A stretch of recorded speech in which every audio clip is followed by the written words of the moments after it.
Good Sunday to you, everybody. This is Hondo Carpenter, your Las Vegas Raiders beat writer on SI and the host of the Las Vegas Raiders Insider podcast.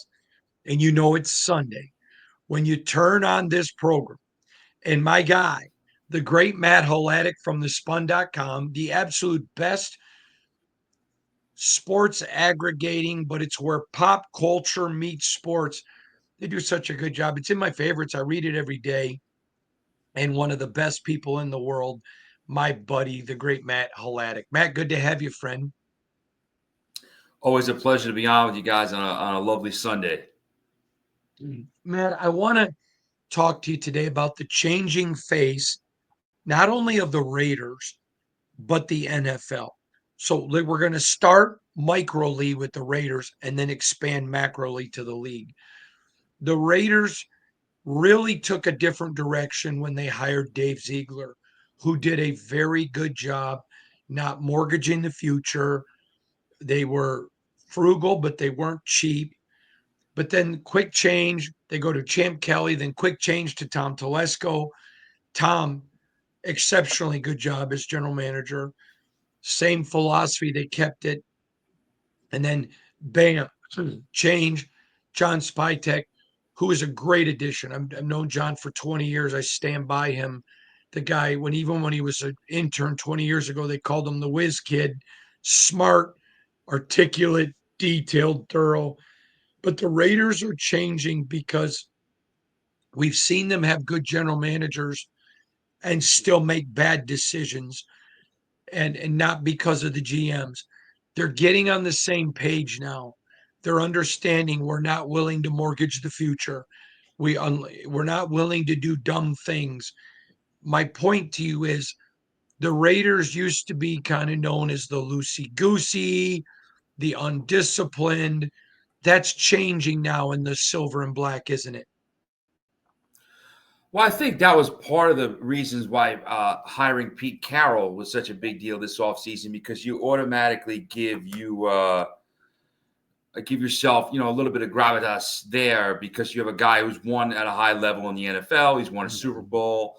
Um, he's not taking a job if he doesn't feel that it aligns with how he wants to run things and it is a quality opening. So I think that hiring Pete Carroll goes a long way in kind of promoting that sort of change over to a more stable, grounded franchise. I think also, you know, from a PR standpoint or from a standpoint of hey, we want to bring in winners. Hiring Tom or bringing in Tom Brady as an owner does the same thing.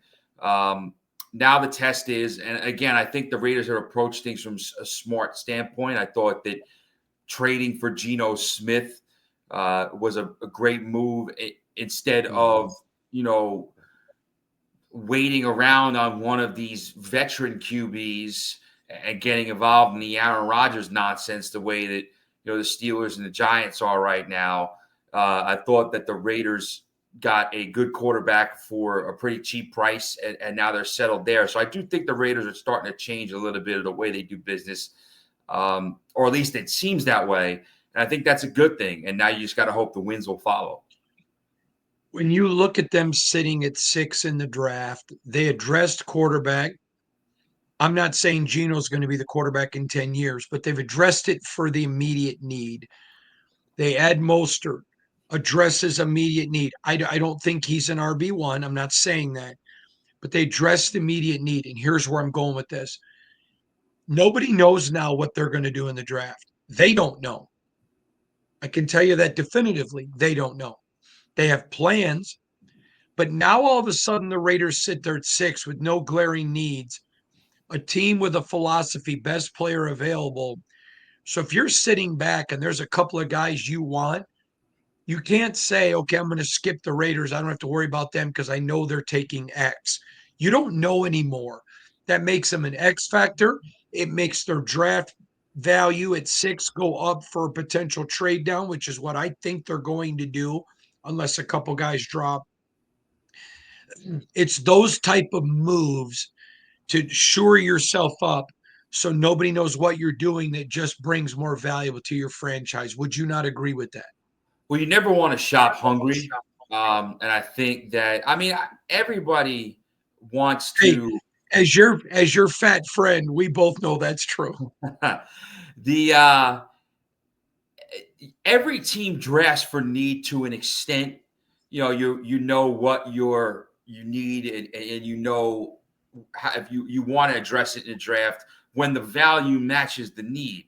It's when you leave yourself with holes, and when you're stressing that you got to get this done, you got to get this position, you got to get this type of player.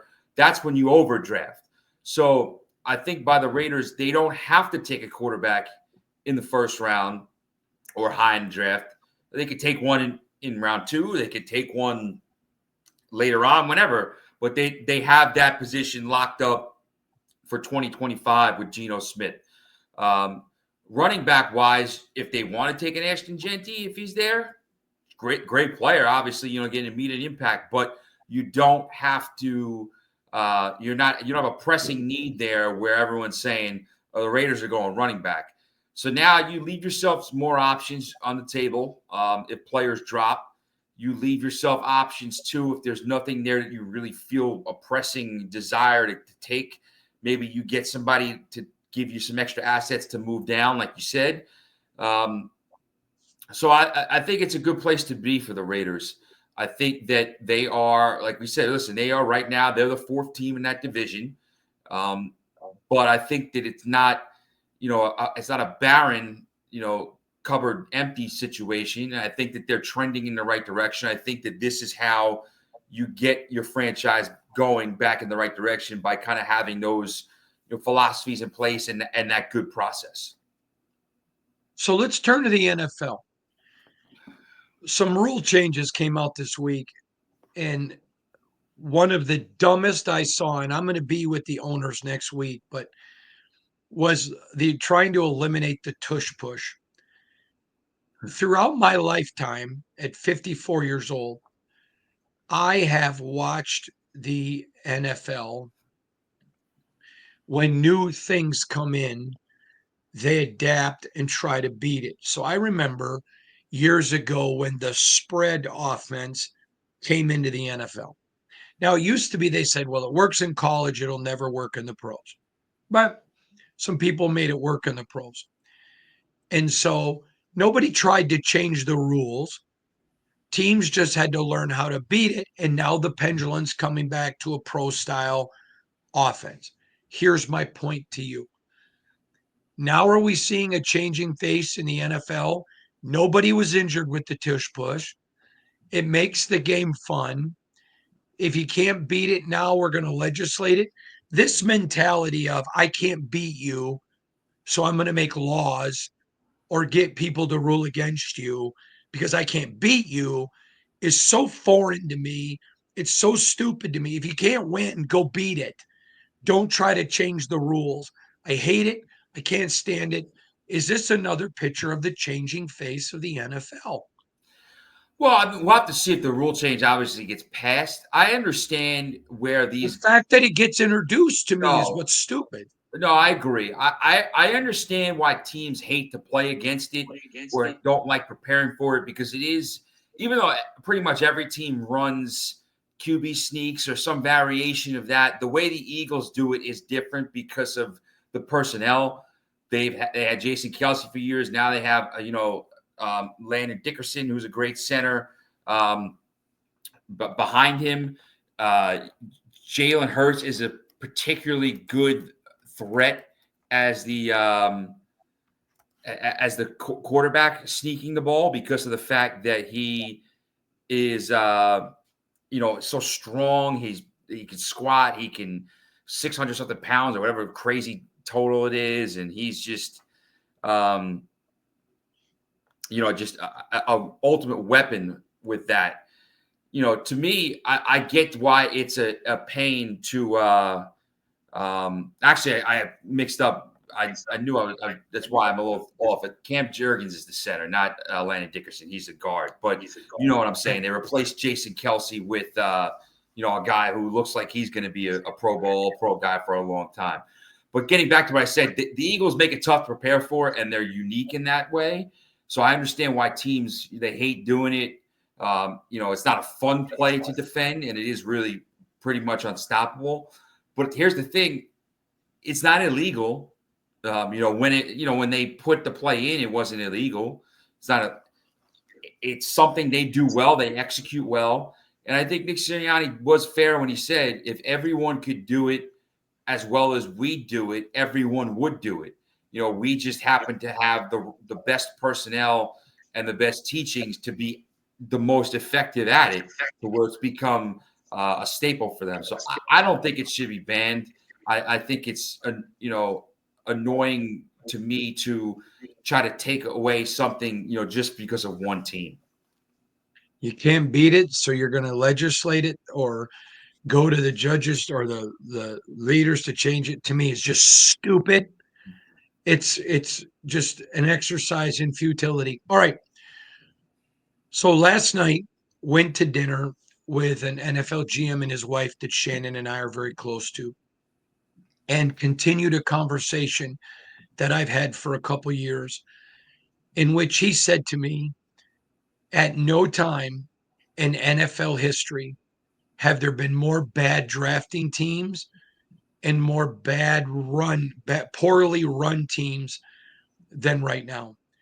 And he talked about it in this draft in particular.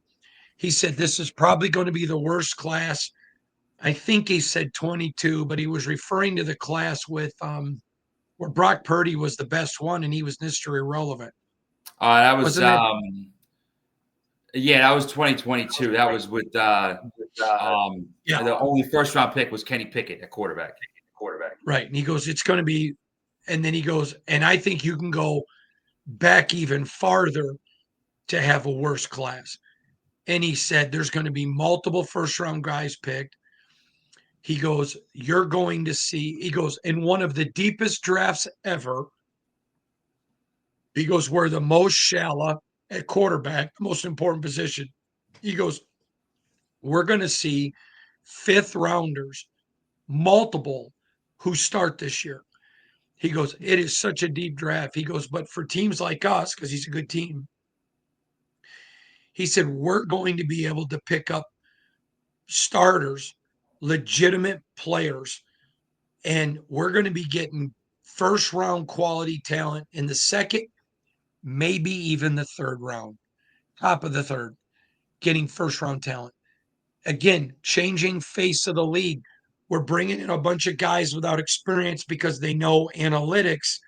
Are we seeing the changing face of the NFL? And how smart of it now is to bring in a Brady and a Carroll and a Spytek who cut their teeth in what the NFL is. But this changing face of the NFL, would you talk about that, please? Well, I think what you talked about, the kind of scarcity of quarterbacks. It's such a be all and end all in the modern NFL that you see teams chase it in the first round when their talent or evaluation isn't there. Now, listen, to be honest with you, last year I was surprised that 6 guys went in the first round at quarterback. Michael Penix and Bo Nix seemed to be reaches to me, but they had good rookie seasons. So perhaps these guys will surprise if they get with the right coaching, get with the right organizations. But I do think you do see with teams pulling the trigger earlier on quarterbacks or reaching for guys at there or at other premium positions, you sometimes see the trickle-down effect of more talent falling later. This draft, it's not a great quarterback draft at all. It's good for some other positions, though.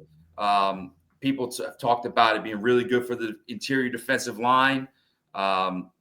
Being a good draft if you need really good draft, if you need running backs in the middle rounds. Other positions as well. So I do think that I don't know enough to say if it's a result of the changing face of the NFL that you see this happen, or if it's just the fact that quarterback is so ultra important that teams are just willing to take these big swings, even if they are incredibly risky or not smart. And also you see guys trying to protect their employment, and they know that they got to take a shot on something and they're desperate and they go the quarterback, even if that guy is not, worthy of that draft status that high. It's amazing to me. All right, I want to go to the NFL owners meetings next week.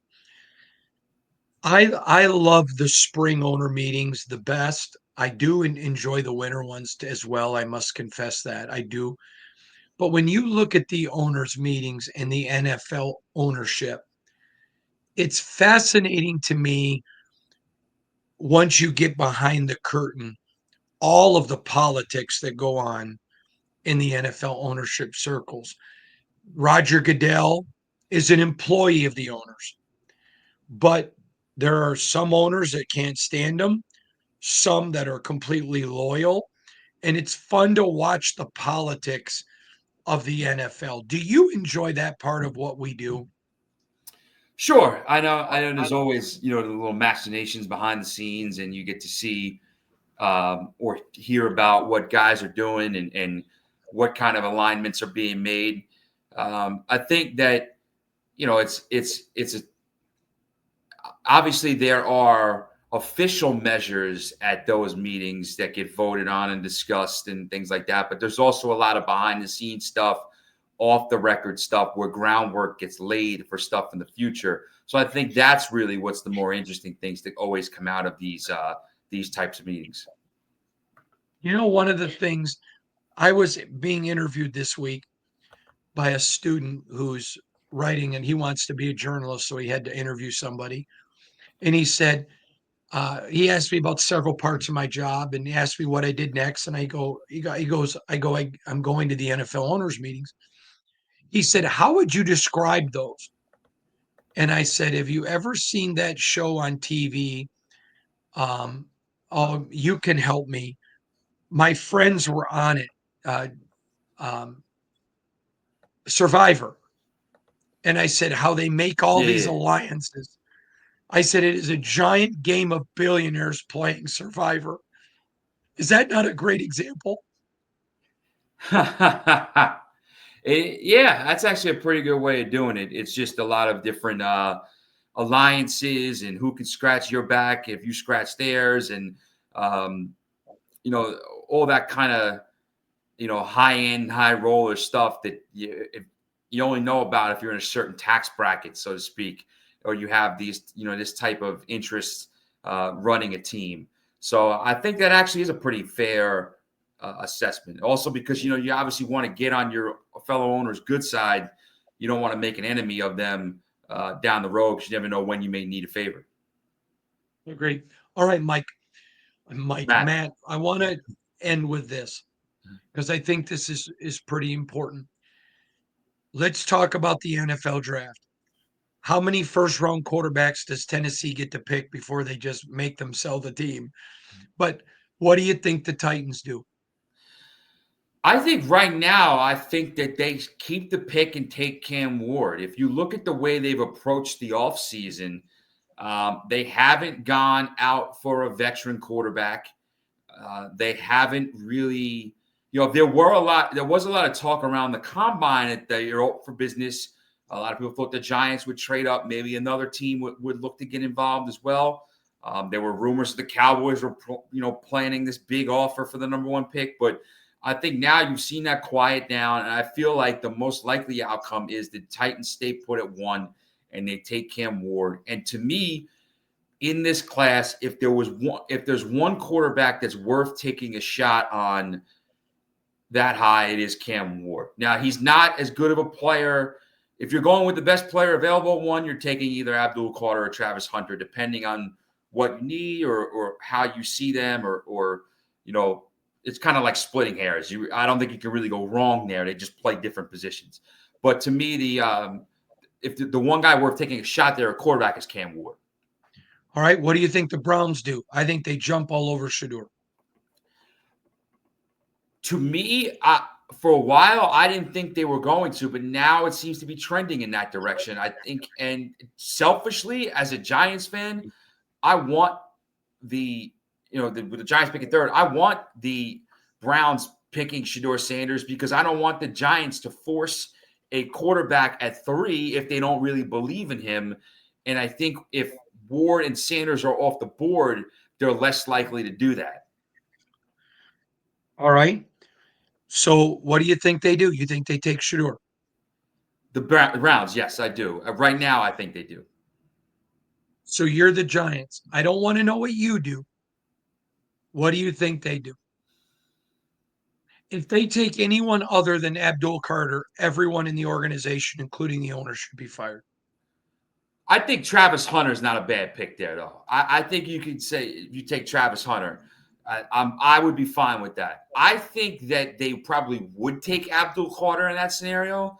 I think the worst thing they could do is panic and take their third quarterback, Jackson Dart, because that's worse than to me, taking, even though he might have a higher upside than Daniel Jones, to me, taking Jackson Dart at 3 would be worse than taking Daniel Jones at 6 a few years ago, as bad as that was.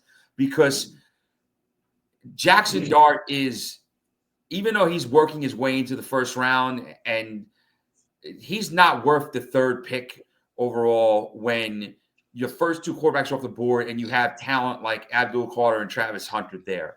I would prefer to see them take Abdul Carter there and just get the best player available and figure out a way to get a quarterback from that point on, whether it means trading back up into the first round, whether it means taking a guy at 34 in the second round. I think what do you think they do? Just call your shot. I think they would take Abdul Carter because of the player. As much as they like him, I think they would take him. And I'm hoping they would, but I think they would. Okay, I'm going to say something to you. I'm hearing around the NFL, not a majority, but there's a lot of talk now. People think they're going to take Jackson Dart, that they're going to panic. It's going to be interesting to see, isn't it? It wouldn't shock me because they are, an organization that's so desperate with their GM and their head coach that it wouldn't shock me if they had to panic, especially depending on how this veteran quarterback situation shakes out, because they seem intent on waiting for Aaron Rodgers, which I don't know. To me, I would, if I would listen, I would prefer just. I mean, listen, if you had a front office with a better standing in terms of job security, I would rather just sign, Jameis Winston or somebody and then draft a quarterback in the second or third round and see what happens this year. But if you're not at this point, I would sign Russell Wilson. And I'm not even the biggest Russell Wilson fan, but he wants to be a Giant. While you're waiting for Aaron Rodgers, who I think is still pure football, is better than Russell Wilson. He's not Aaron Rodgers, what he used to be, but he's the best quarterback of that group that they've looked at. But the wait is just ridiculous. All right, New England. So let's assume Cam, Shedeur, and obviously Abdul goes third, which I still think may be Jackson Dart. Let's talk about New England. Do they take Ted, who they really want a powerful wide receiver, or do they say we can't let Travis Hunter go by? I would say you can't let Travis Hunter go by, I think, because he not only gives you, I mean, you could potentially have the best 1-2 cornerback punch in the league with him and Christian Gonzalez. And also, he could play receiver. You can't play him 2 ways, 80 plays a game like he does in college. He'll break down. It's insane in the NFL level. But you could get him involved on offense with Drake May. So I think to me, I think he'd be too good to pass up at 4. I agree. I'm not arguing that point. Then you come to Jacksonville at 5. Do they go Mason Graham? Do they go Ted to finally get Trevor Lawrence some weapons? I think they're leaning Ted. I'd love to hear your thoughts. Now, of course, I will say this. Everybody could be pushed down a spot if the Giants took Jackson Dart, because if Dart goes 3, then I think the Patriots, they have a really interesting spot. But I think the 4th and 5th pick would be Hunter and Carter in some order. So if Dart's off, if Dart goes 3 and the Giants panic, then I think that the 5th pick for Jacksonville is whoever New England doesn't take between Hunter and Abdul Carter. If the Giants take Abdul Carter and Dart, they don't take Dart, and I think Hunter goes 4, then 5th, I could see them taking, especially with an offensive-minded coach and Liam Cohen, I could see them taking Tetero, McMillan, and top receiver at 5 and saying, listen, we're going to get this stud for Trevor Lawrence. We believe in him. We're going to give him a shot. If the Raiders can't trade or choose not to, then is it a no-brainer they take Mason Graham? To me, I think he would be the best player available at that spot. I think he would fill not a pressing need, but a need. He would give them another force multiplier on that, that defensive line. I think it would be a good pick. I would rather see them take a Mason Graham than take an Ashton Jeanty, as good as he is, because as much as running backs are making a resurgence, and as much as I think the top ones are greater than just a running back, you still need that foundation before you can take one that high, I think. I think that, you look at how good of a team the Ravens already had when they brought in Derrick Henry, how good of a team the Eagles already had when they signed Saquon Barkley. Same thing with the Packers taking Josh Jacobs. I don't think it's a coincidence that even though those guys were great talents with the Titans, Giants, and Raiders, their teams won more now. They won more at their new teams because not just because how good they are, but because their new teams are better built. So I think I would go with the best player available, which should be Mason Graham. It's going to be a lot of fun, man. I can't wait for the owners' meetings, and I'm looking forward to the draft. As always, I appreciate you. Can you tell everybody where they can follow you on X, please? You can follow me at MATTHLADIK919, at Matt Hladik 919, and I'll be ready to talk some ball over the next month before the draft. He is a great follow on Twitter, trust me, and a great guy. The great Matt Hladik from The Spun